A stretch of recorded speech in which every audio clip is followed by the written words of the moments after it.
Alrighty, well, welcome to Module 4, Lesson 9, Problem Solving when Percent Changes. Pretty awkward title to this lesson, I must say. But you will see, I would think that more or less when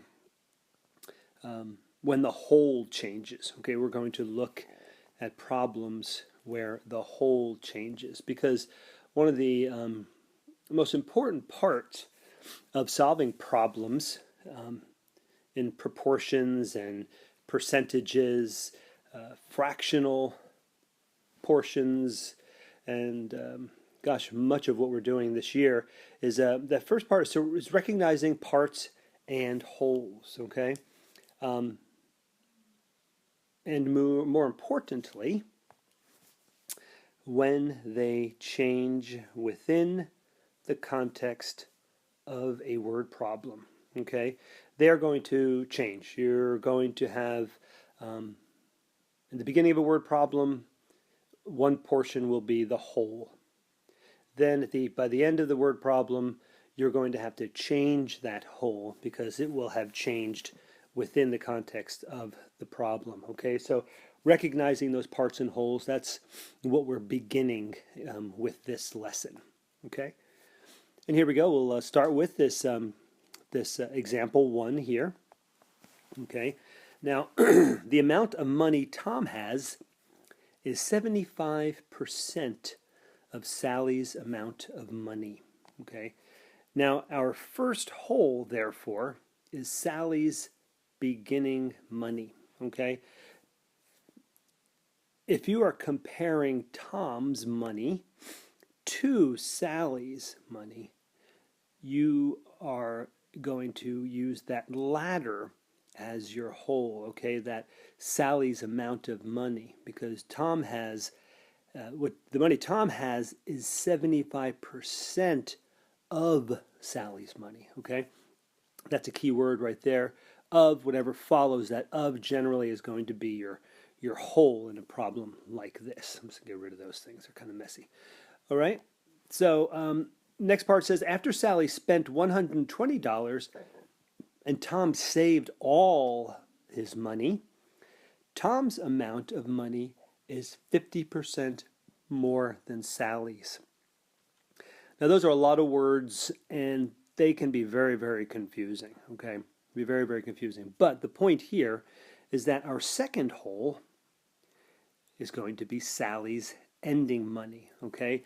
So the whole changes. It changes. It goes from Sally's beginning money to Sally's ending money, okay? So it's one thing at the beginning of the problem, and then it's another thing at the end of the, well, not towards the middle of the problem, at the end of the problem, okay? What we are then asked is how much money did each have at the beginning, okay? Where to proceed. Now, in this lesson, lesson 9, we will look at a few different ways to solve such problems.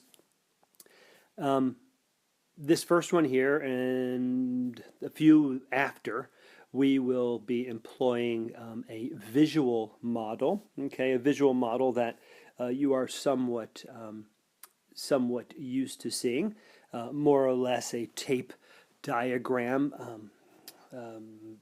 kind of a multi-tape diagram, and you'll see what I mean. So we're going to do this visually, and I'm telling you, visual problem solving is meant to, of course, be make things easier on you. But I'll be honest with you. This whole visual model is not very easy initially, okay? But you will become better at it. And again, the reason, and I would ask you this in class, is why is it good to start with a visual model or something we call concrete? And the reason you can build on it, okay? You can actually have something to envision when you start working with your equations, because towards the end of this lesson, we will be using equations to solve said problems here, okay, when the percent changes, all right? So we're going to begin here right now. This is a little bit different looking, this type of tape diagram, okay? Tom's money, Sally's money. And if you want to take take some time and create this yourself. You can see mine is pretty haphazard looking, but it makes sense, I guess, right? Okay, so this is the before money, okay? And as Sally represents our 100%, okay, we'll put her line, her bar, out to 100%, okay? And you can see Tom, we see that Tom is 75% of Sally's amount of money, therefore he is 75% of the whole, okay, or of the 100%, okay? So that's that first part. Now we're going to go ahead and create a second tape diagram, all right?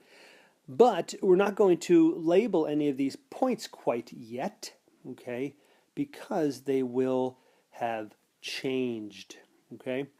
Now we're going to put Sally right over there, still at 100%, because this is the after. Okay, this is the after. I didn't write that after anywhere, did I? Okay, I think I do later. But anyway, yeah, this tape diagram, the second one, the bottom one, is represents after. Okay, now you can see what has happened to Sally's money. It has gone down.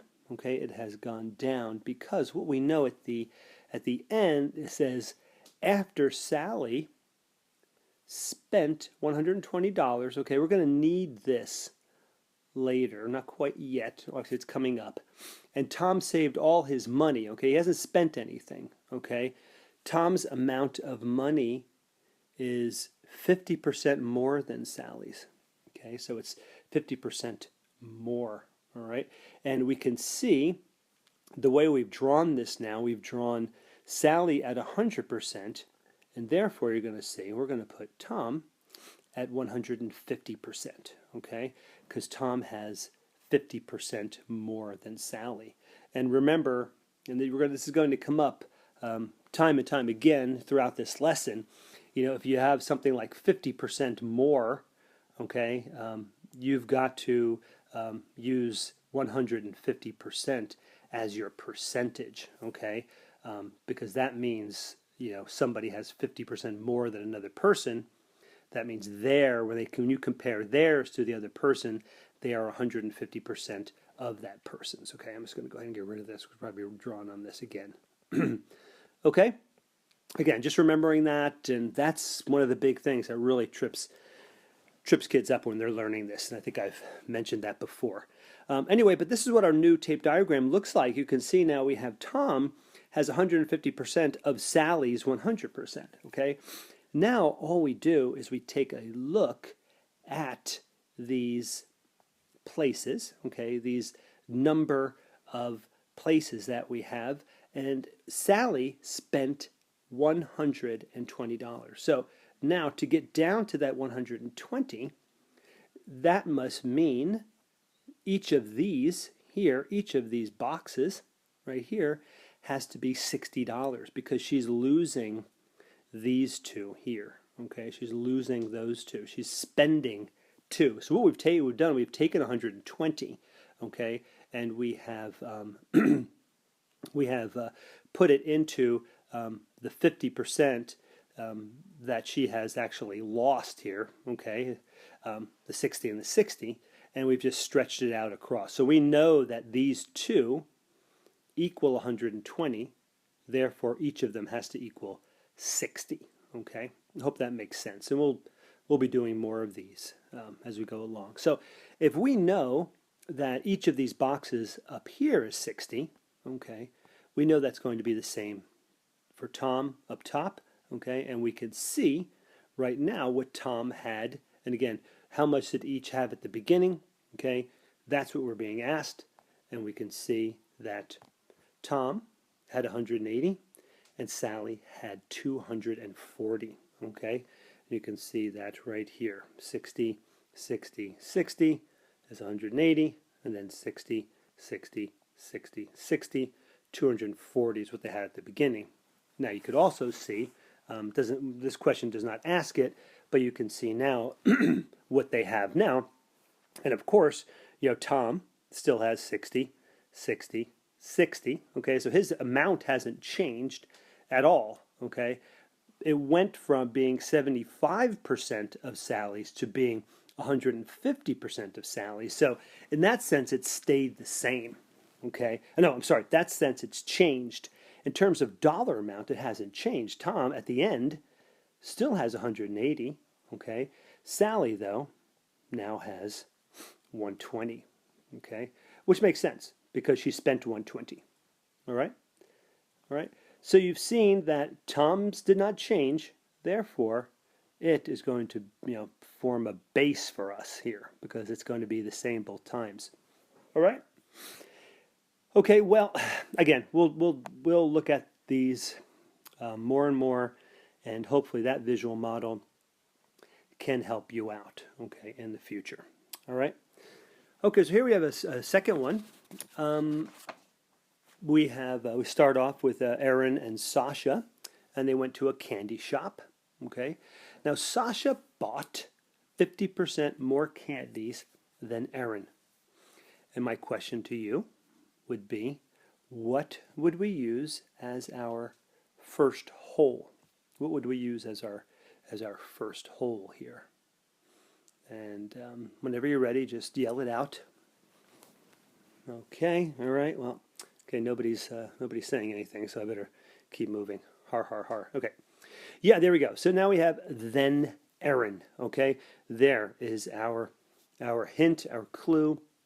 Therefore, our first whole is going to be Aaron's beginning candy. Okay, Aaron's beginning candy is going to be our first whole, our first 100%. Okay, because we are comparing Sasha's to Aaron's. Okay, all right, take that out. Okay. And then after Aaron bought 8 more candies, now Sasha had 20% more than Aaron. Okay. Now our second whole, therefore, is going to be Aaron's ending candy. Okay.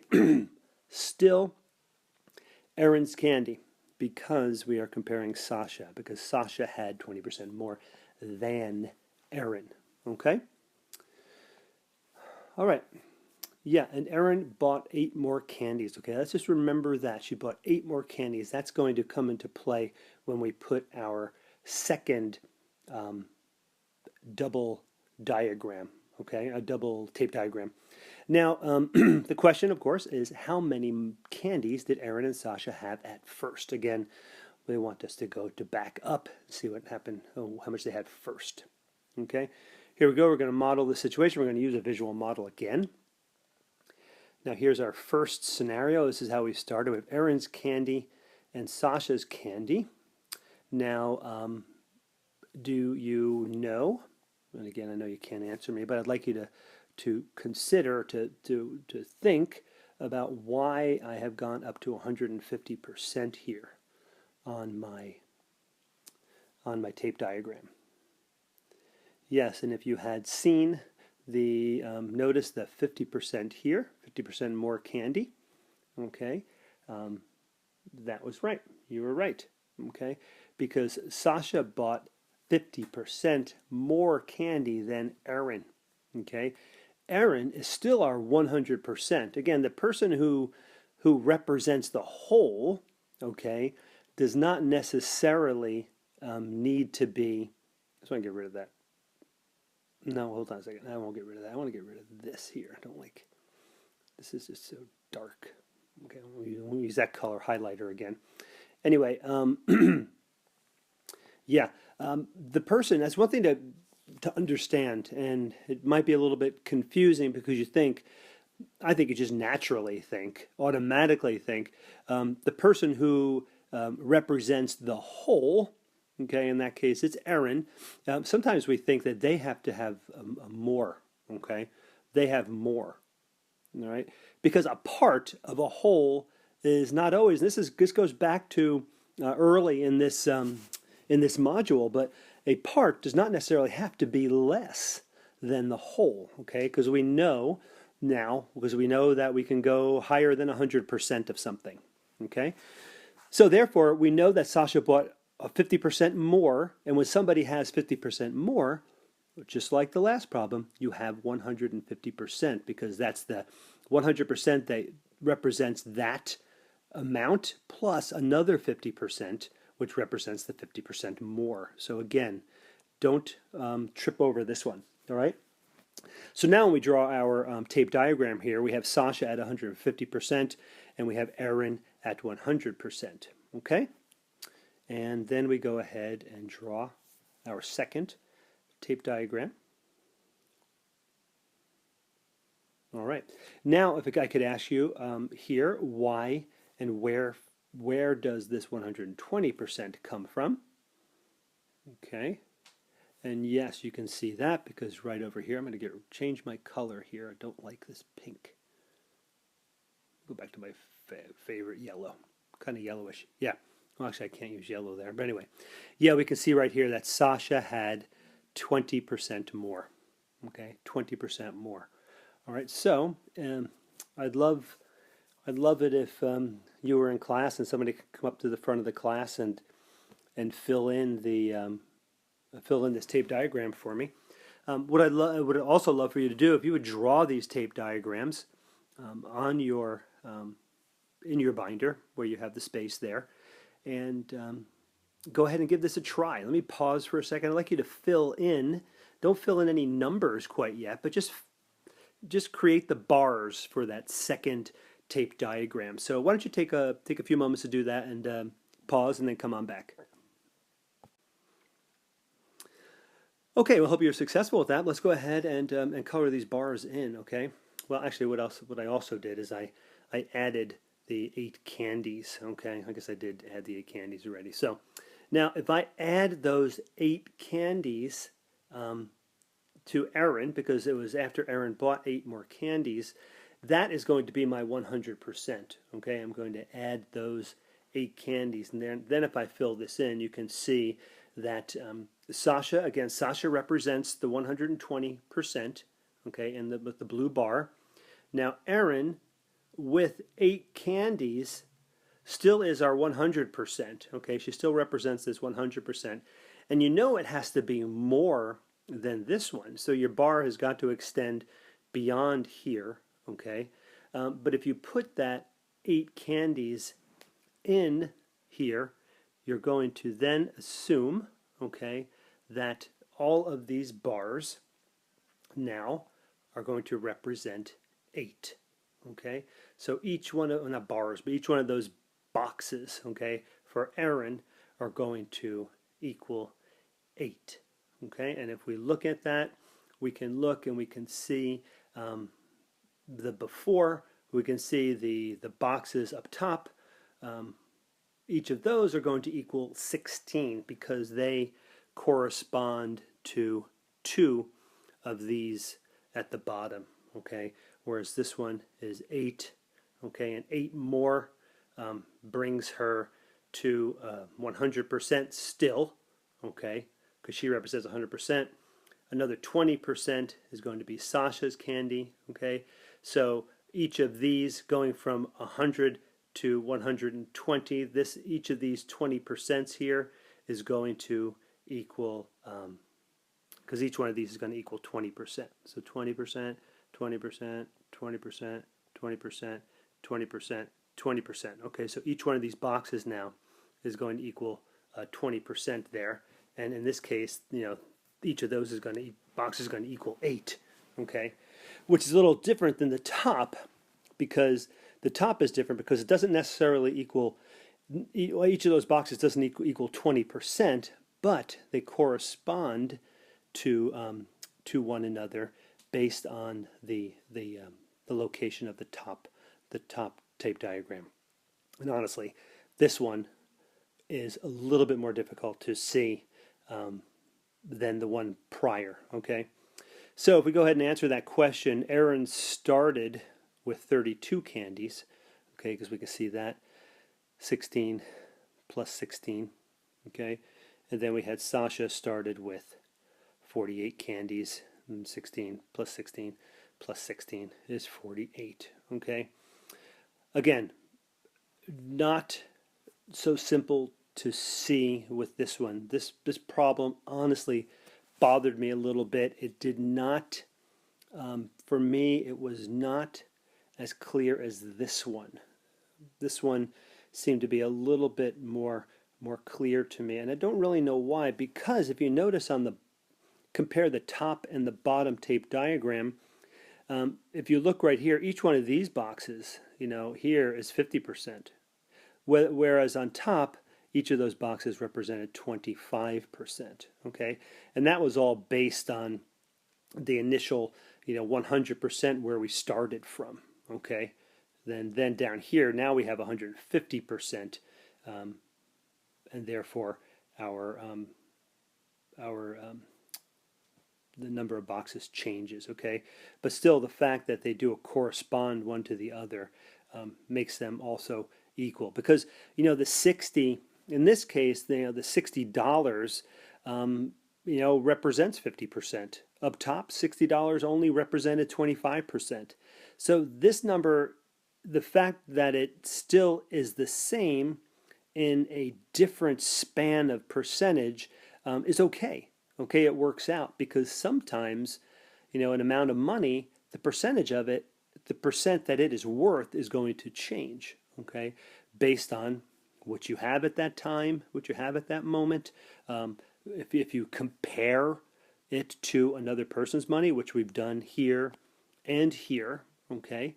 Yeah, and again, it's hard. It's hard to get your head around, but hopefully it'll come with further practice. Okay.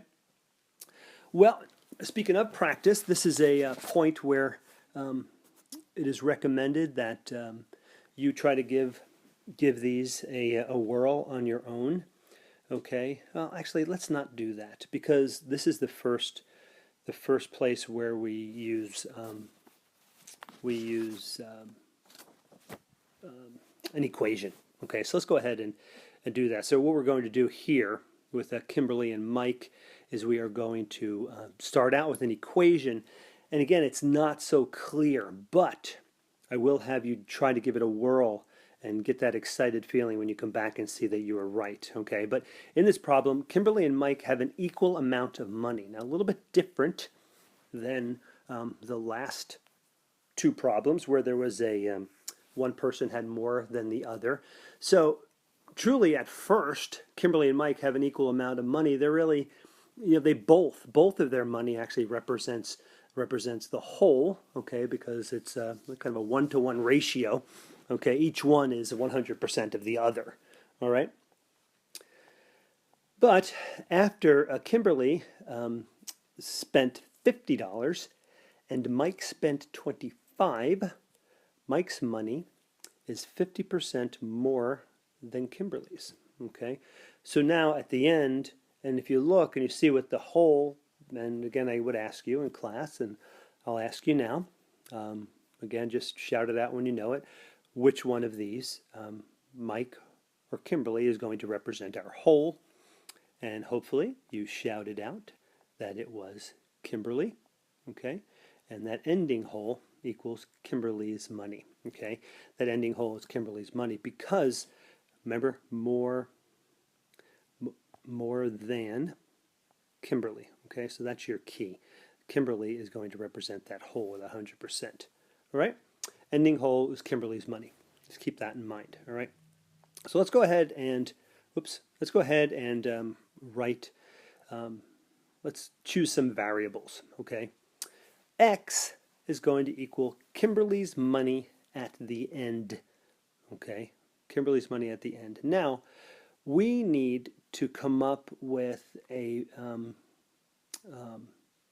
expression, okay, that will represent Mike's money, okay, at the end as well. And it has to be, of course, compared to Kimberly's money. Therefore, it's going to be X something, okay? It's going to be whatever it's going to be. And actually, you tell me what it will be. How would I represent as an expression Mike's money at the end? Take your time. Again, this is not something that's new to us, okay, but be a little kind of quirky, okay?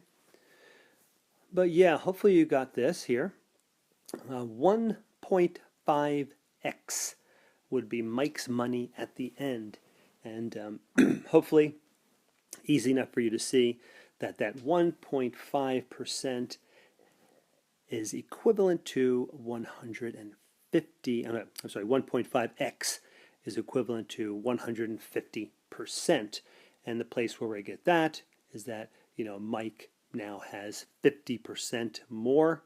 Okay, if you see 50% more and you're going to use it as a comparison percentage, that is going to be 150%. Okay, but when we are writing equations, the most productive way to express our values are either with decimals or with fractions. Okay, percentages are not very useful, honestly. Okay, now one thing to keep in mind as well is that Mike, this is a big part of it, okay, is that Mike has 25% more at the end, okay? He has 25% more at the end. I mean, not 25%, $25 more, okay? Where do I get that from? Well, again, a little detective work, honestly, when you're reading a problem, because you'll notice Kimberly spent $50, okay? And Mike only spent $25, okay? So Mike actually has an extra $25 at the end. So we need to account for that when we are creating our equation, okay?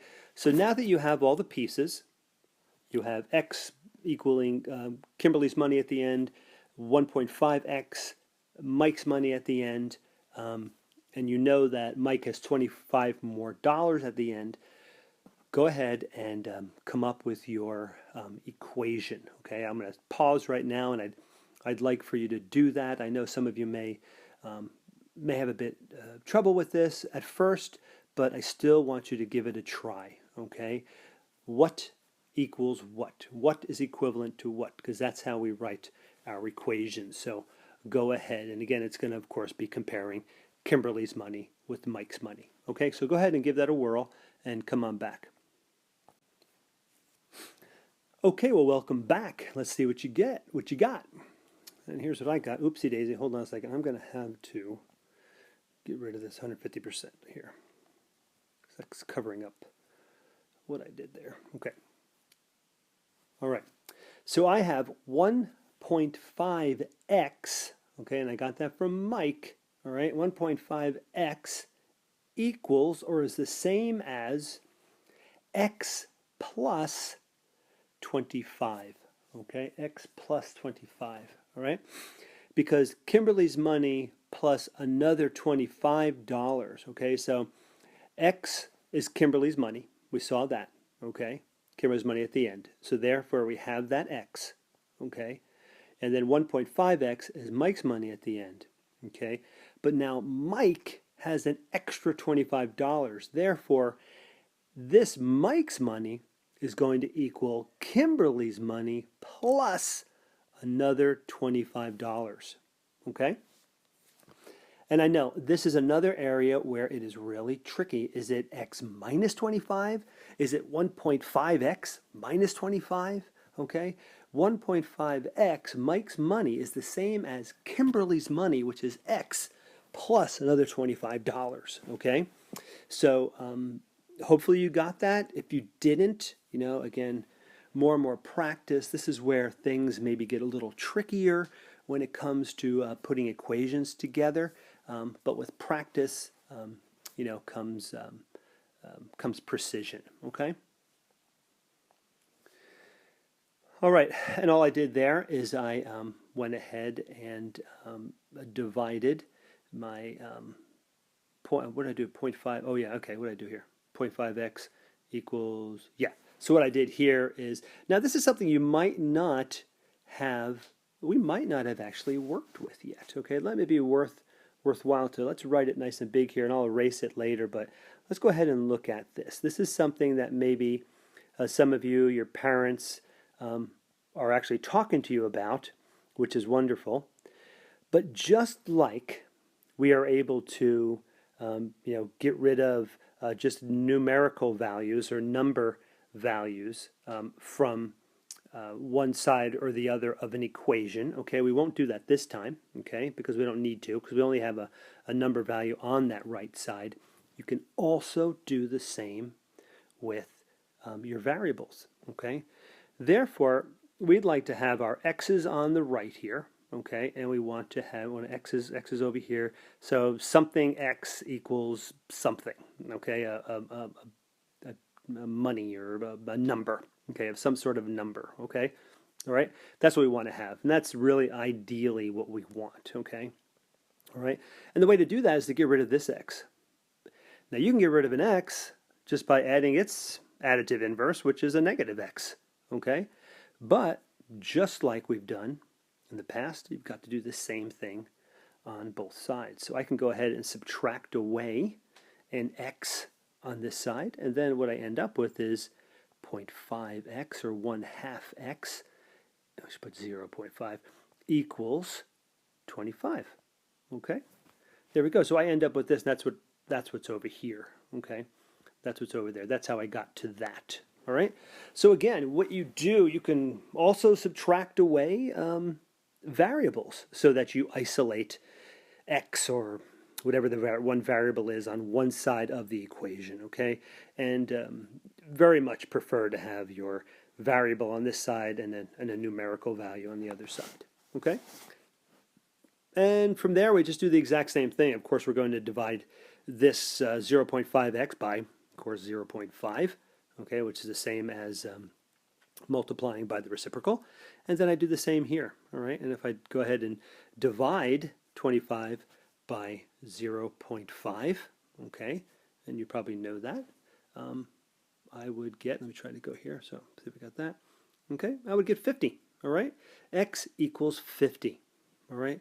X equals 50. Now, of course, the story is not over. I mean, it's not, it's nowhere near over, okay? The question we have to ask is we have to answer how much did Kimberly and Mike have at first? Now, X equals 50, and in this case, X equals Kimberly's money at the end, okay? So that's what she had at the end. We have to go a little bit further to actually get the answers to our question, okay? All right? And therefore, Kimberly began with $100, okay? How do we get that $100? Well, we know that she had 50 at the end, and she spent 50, okay? So if she spent 50, is left with 50, we know she has 100, okay? Now, Mike, of course, had $100 as well, all right? And we know that simply because they had an equal amount of money, okay? We know that because they had an equal amount of money. And that's all we need to do, okay? That's all we need to do. But you could also figure out how much Mike has now, okay? Because Mike actually has 1.5x. So if you do 50 times 1.5, you're going to get 75. So at this point, Mike has 75, okay, and at the end, and Kimberly has 50, okay. And as we know that, because we know Mike actually right now has 50% more, you know, and 75 is indeed 50% more than 50, okay.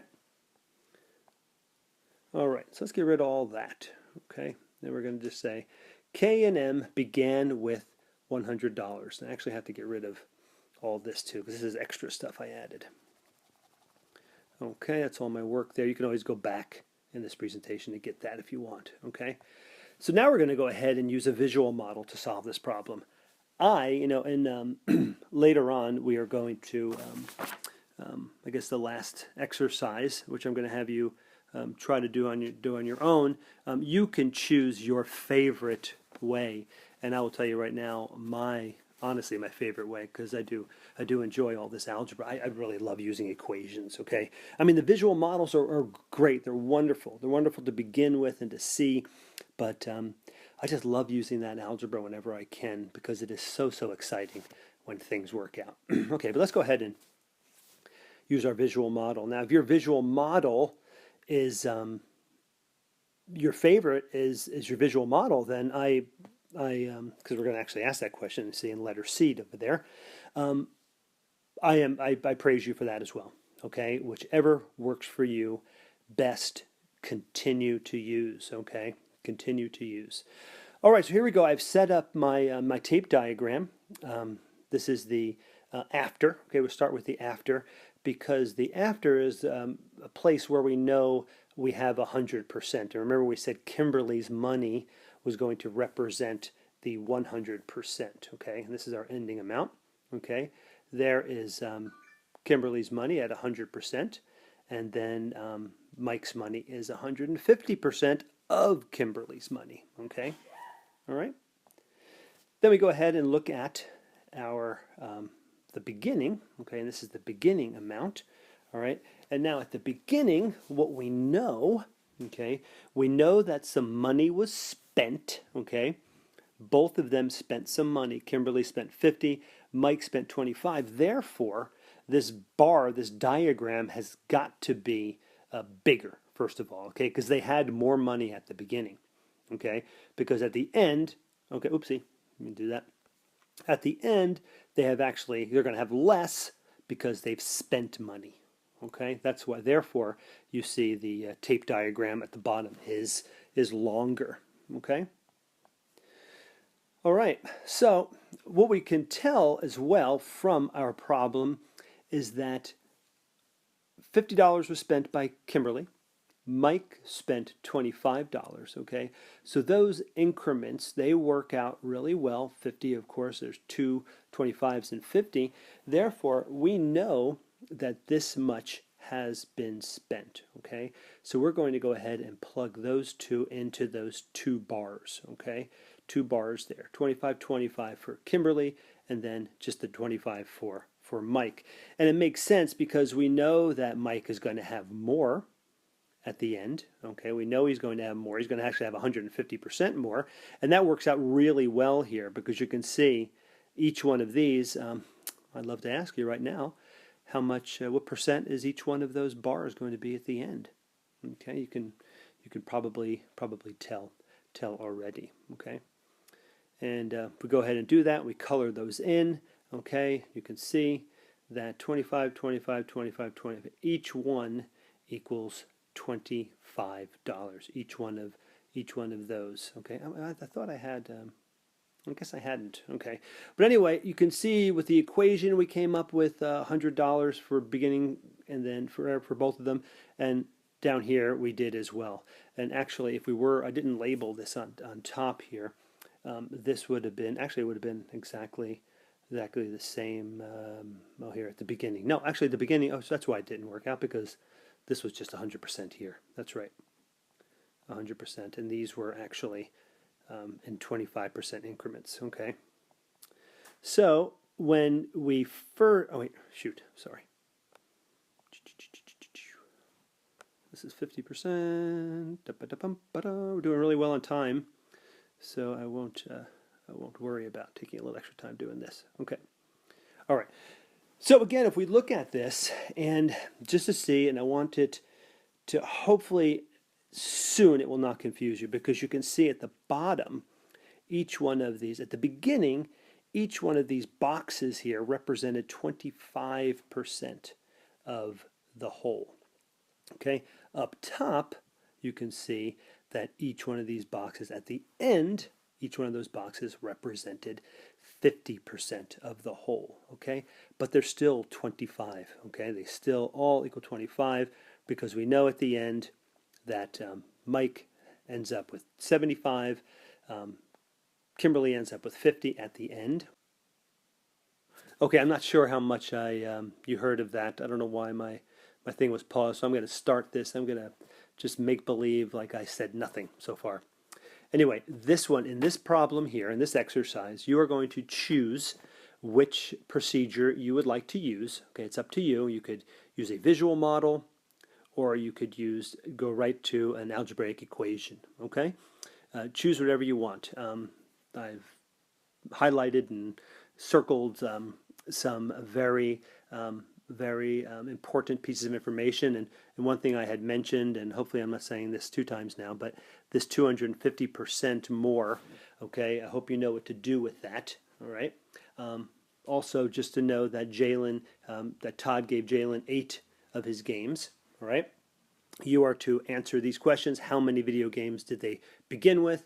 And then how many did they end with? All right. And a hint I just gave out was that you can get away, if you're going to do it visually, you can get away with a single tape diagram. You won't need a beginning and end. But if you do use a beginning and end and it works out, that's fine. All right. So go ahead and I'm going to pause, work that out, and come on back and we'll go over it both ways, starting with my preferred method. Okay, so we are back, and my preferred method, as I had, oh yeah, choose your preferred method. I guess I was supposed to do that before. Okay, my preferred method is an equation.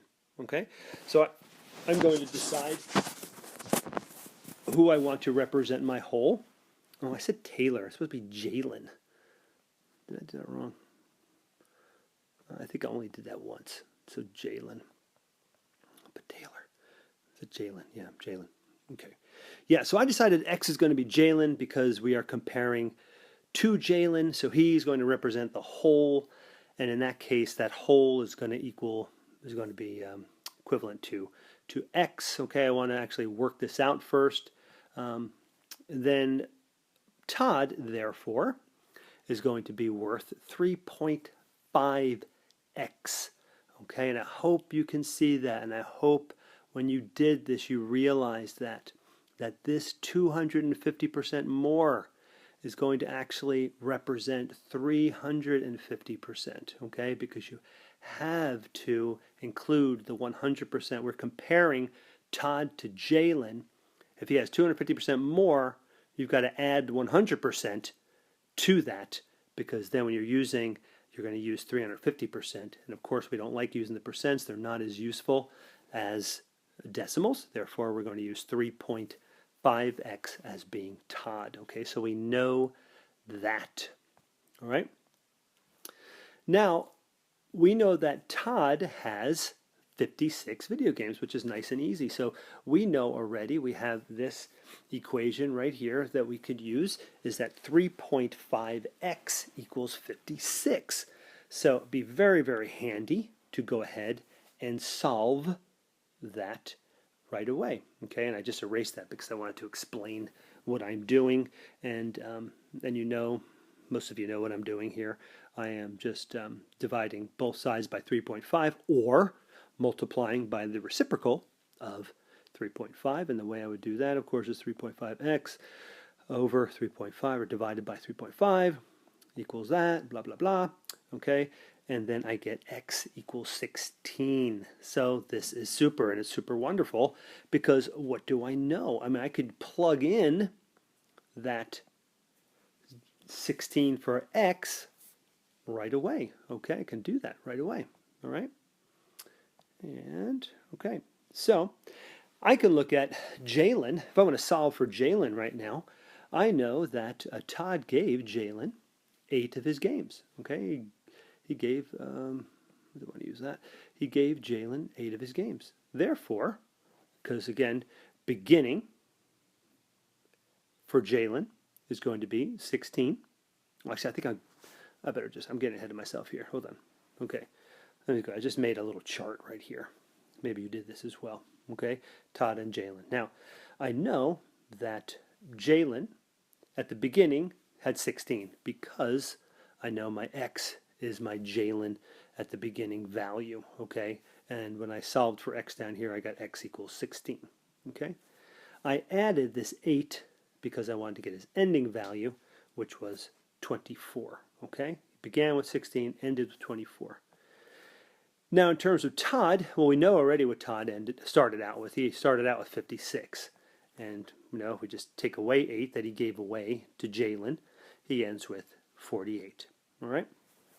And if you go ahead and prove this, you could prove this way. You add these two and you get 72, and you add these two and you get 72. Okay, so the beginning and the ending values need to be equal, okay, because they just traded back and forth. Okay? All right? So that was the equation. Hopefully you got to that point. Maybe you got to it in a different way. I don't know, but I'd like to see. If you have any questions on that, please don't hesitate. All right, we're going to go ahead and continue here. We're going to go ahead and erase all of this, and we're going to create a visual model. You can see all the stuff I add as I go. I just can't help it. All right. Okay. All right. Okay. So we're going to go ahead and create a visual model. All right. So first of all, Todd and the, see here, I put 350% here. I'll just do that again. Just make it a little messy here. But again, the 350%. So now, again, he has 250% more, okay, which is going to mean 350% is the percentage we're going to use. So I'm creating this tape diagram here in increments of 50%, okay, which just makes good sense. Always good sense to use some even increments. 350 is here, okay, and I'm sure you know whose bar is going to reach all the way there. That's going to be Todd, okay, because Todd has 250% more than Jalen, okay, and then we put Jalen's in, and Jalen represents our whole. He's our 100%, okay. He is our 100% because of the than Jalen, that he's the one being compared to. He's our 100%. So we, so you can see, I mean, Todd has a vast number more than Jalen. But this is pretty simple because now all you need to do, and again, the reason we did this in 50s is because we have this, 50% here, 350%, and then we have 100%. Because these are the two we need to consider. Okay. So yeah, so this is pretty easy because what we know is that whole bar there of Todd equals 56. Okay, his 350% of Jalen is equal to 56. Okay, and this is very similar to, remember the equation we had, 3.5x equals 56. Remember that? Okay, that is exactly what is being depicted here on this diagram. Okay, it's the exact same thing, except here we're looking at 350%, and here we are 3.5x, 3.5, and 350% are equivalent. They are the same value. Okay. All right, let me just erase all this because it's just too messy. All right. Okay, so all we need to do now is divide 56 by 7. So where did that 7 come from? You may ask, you may inquire. Well, that 7 came from these boxes here. You can see we have 1, 2, 3, 4, 5, 6, 7 boxes, okay? And they have to be equivalent. They have to be equal because all the, the percentages between them are equal, okay? We create these tape diagrams, and the point is they are they are equal. They have an equal amount. Okay, I'm going to get rid of all these because too messy. All right. So if we did that, we know that each one of those is going to be 8. Okay, each one of those is worth 8. In this case, 8 video games. All right. And there we go. And there we have it. Okay, we can see that Jalen has 16, and Todd has 56 at the beginning. All right. Todd and Jalen. At the beginning 16 and 56, and then at the end, okay, here's what happened. We got rid of 8 for Todd. He gave them to Jalen, and we can see now that Jalen has 24 and Todd has 48 at the end. So this visual model, I think, worked out really well. If I'm going to use a visual model, I prefer when you can use a single tape diagram like this one. It was a lot of fun, a lot more fun than the others, I think. But anyway, as you saw, my preferred method is equations. I love the algebra, love when it works. It's very, very exciting. But if you enjoy the visual model, equally as exciting, I'm sure. Okay, here's our lesson summary. To solve a changing percent problem, that weird changing percent. And again, it's interesting how they kind of just laid it out there. But if you notice, the changing percent part was when, $25 represented 50% at the beginning of the problem, but that same $25 at the end of the problem might have represented only 25%. So in that case, that's how the percent changed. I don't think it was as explicit or as overt, but hopefully I got that across to you guys and girls, okay? All right, so first identify the first whole, then identify the second whole, as you saw as we practiced, okay? And then if you're going to relate it to the part, whole, and percent, you can use that formula, quantity equals percent times whole. I don't think we actually did that this time. If we did and you think we did, you can correct me in class or call me up. I'm not sure why they put that in there. But anyway, models such as double number lines can help visually show the change in quantities and percents, and I think it does a very, very good job. But again, it's not without its hurdles, because it definitely is not so clear cut when you first try it. Okay, I'm sure you'll have lots of practice now on your problem sets and exit ticket. Okay, equations work as well.